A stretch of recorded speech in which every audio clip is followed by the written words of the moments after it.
Ahora describamos el flujo en términos matemáticos.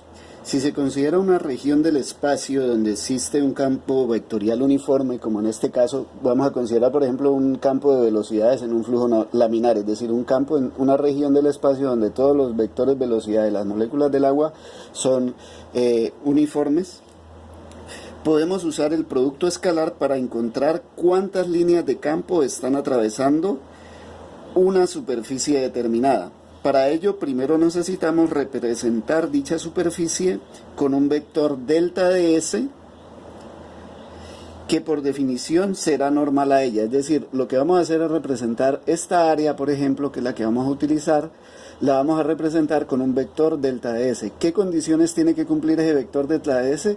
Que él debe ser normal a la superficie del área y además la magnitud debe ser igual al área del cuerpo. Entonces podemos decir, digamos, si nosotros tenemos esta superficie aquí de este borrador y queremos representar el área con esa superficie con un vector delta de S, entonces tenemos que tomar ese vector que sea perpendicular a ella. Entonces, y además que cuando yo mida la longitud de este vector que voy a estar representando con este marcador, esa magnitud de ese vector debe tener el mismo número de unidades que tiene el área que tenga esta superficie aquí. Entonces, digamos, cuando yo mueva el área, mire que el vector automáticamente también se me va a empezar a mover y me va a estar representando siempre la superficie que yo esté tratando de indicar. Entonces aquí tengo un corte de esta sección transversal sobre la cual voy a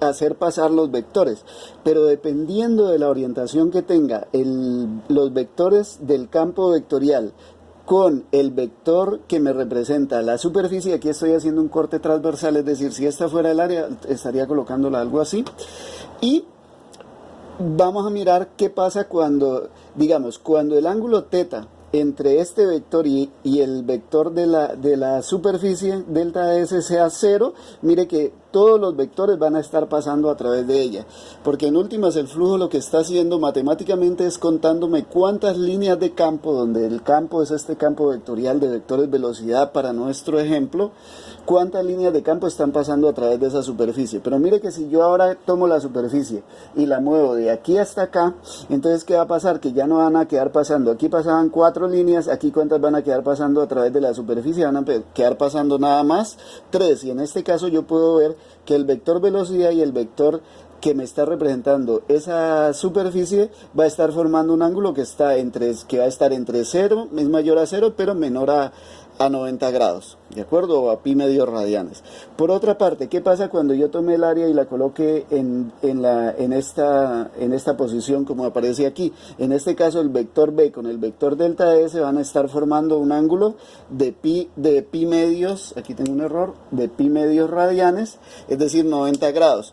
Ahora, en ese caso, ¿cuántas líneas van a estar pasando? No va a estar pasando ninguna. Entonces, ¿qué necesitamos? Necesitamos ahora mirar cómo podemos representar una situación que involucra vectores en la que para un ángulo teta igual a 0 da el valor máximo, como pasa aquí, y para un valor de pi medios da un valor nulo o 0.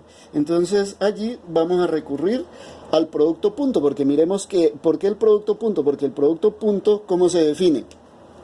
En este caso se definiría como el producto entre el vector delta de S por el vector B, ¿de acuerdo?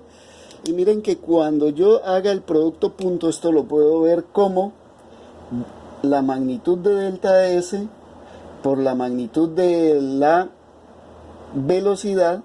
La magnitud de delta de S, de una vez representémosla como A, entonces voy a escribir aquí, voy a escribir este producto, lo puedo escribir como A, ¿sí?, multiplicada por la magnitud de la velocidad, que es B, por el coseno del ángulo que estén formando. Entonces, en este caso, nosotros, ¿qué podemos decir? En últimas, que el flujo volumétrico va a ser igual al producto punto entre el vector delta de S y el vector B del campo vectorial. ¿De acuerdo? Entonces nos quedaría A por B por el coseno de teta en términos generales. Y aquí podemos ver que cuando teta valga 0, pues esto me da un valor máximo. Cuando teta esté entre mayor a 0 pero menor a pi medios, entonces me da un valor más pequeño, pero no es 0. Y cuando el ángulo sea teta igual a pi medios, pues me va a dar un valor de 0. Es decir, que ahí no me está indicando que no van a estar pasando líneas de campo a través de él. ¿De acuerdo? Bueno, entonces que escribamos finalmente que esto me quedaría como el vector, en términos generales, Q es igual a delta de S multiplicado, bueno, voy a escribirlo al contrario, recordemos que el producto punto, simplemente para luego seguir la notación que vamos a tener más adelante, el producto punto es conmutativo, entonces yo puedo escribir como B punto delta de S.